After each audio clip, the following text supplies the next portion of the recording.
All right, guys, I want to talk about comping properly. I have seen these mistakes made so many times and not properly taught, and a lot of the comping tools are garbage and they don't take into account whether the properties in the vicinity are actually comps. And so I had to make a quick video on this so people don't get tripped up. Now, if you're somewhere really rural, maybe all the land is totally raw or all the land is just agricultural, which of course is raw, but if there's a large swath of homogeneous land, you can just pull a price per acre in the vicinity.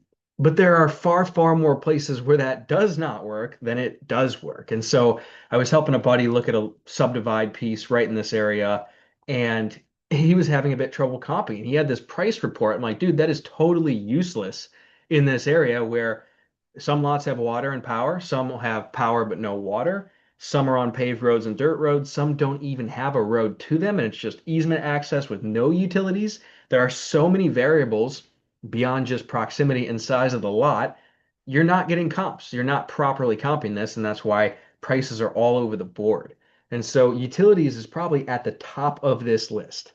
Now, at the end of the day, calling the utility departments is the only way to know 100% for sure. However, a lot can be figured out by looking around on Zillow. So we're looking at a piece right over here. He is, I was just helping him.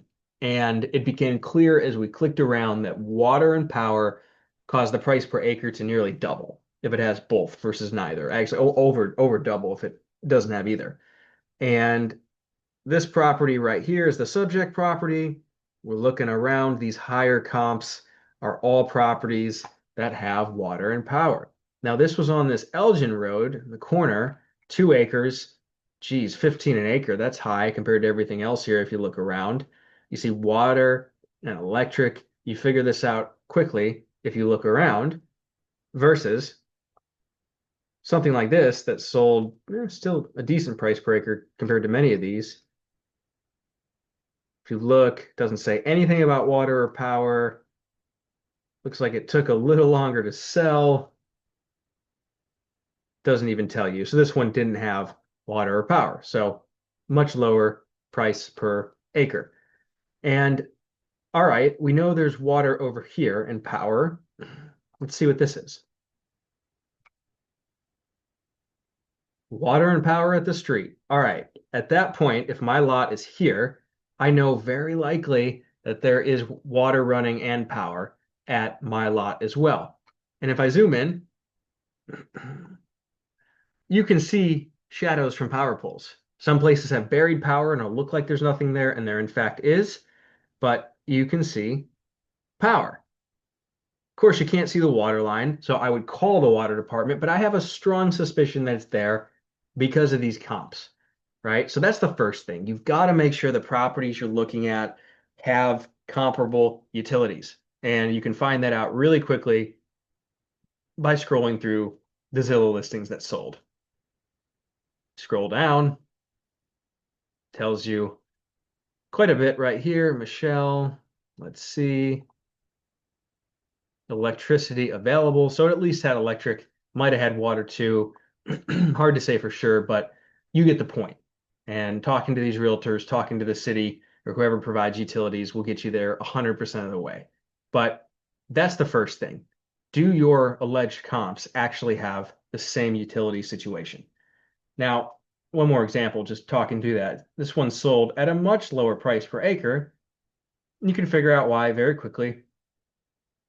Not far off pavement and county maintained road. Power is 1,000 foot away. So it definitely does not also have water. So no water or power. Took a bit longer to sell and sold for a much lower price per acre. Now, what else? What else do you miss if you just draw a vicinity and look at properties with the same acreage? Well, was it sold on the market? So when we were looking at comps, my buddy sees this. He goes, whoa, what happened here? Well, if you look at the Zillow listing, I suspect this wasn't sold on market. Probably bought by a land flipper off market. If we scroll down, yep, they tried to sell it in 2013. Not surprised real estate, it didn't sell. Real estate was much cheaper back then. Someone bought it off market at a killer discount a little over a year, or less than a year ago. All right, so this is not a comp. It wasn't exposed to the market. So you have to check that when you're looking at numbers. 9.4 acres, 12,000 bucks. Something's off. That sold at an incredibly low price. So if I look around,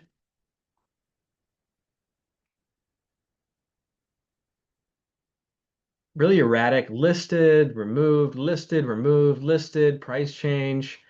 Something was probably wrong with this parcel.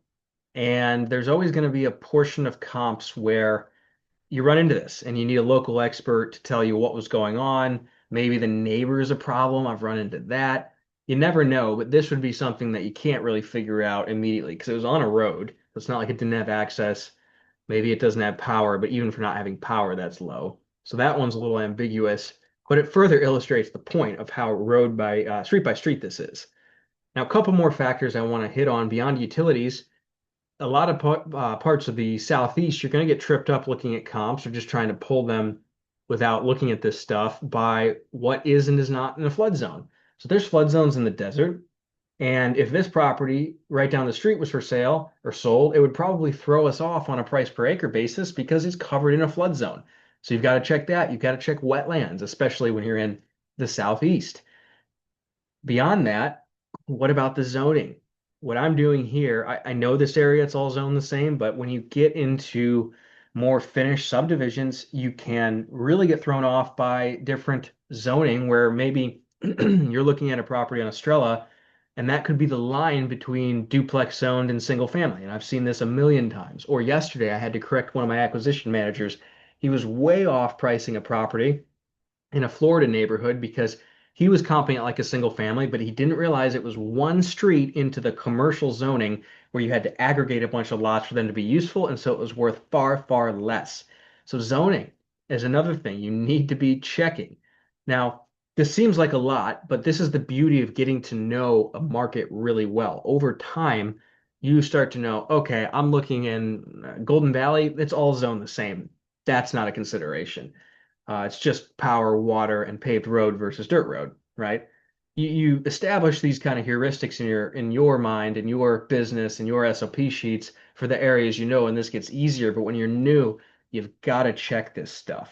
And then one more big one I have on here, because this has just been so relevant lately. There were some lots in North Carolina we were working on, and thankfully we have a great realtor there, and the comps were really, really ambiguous. And so we called her and she goes, "Oh, I know that subdivision.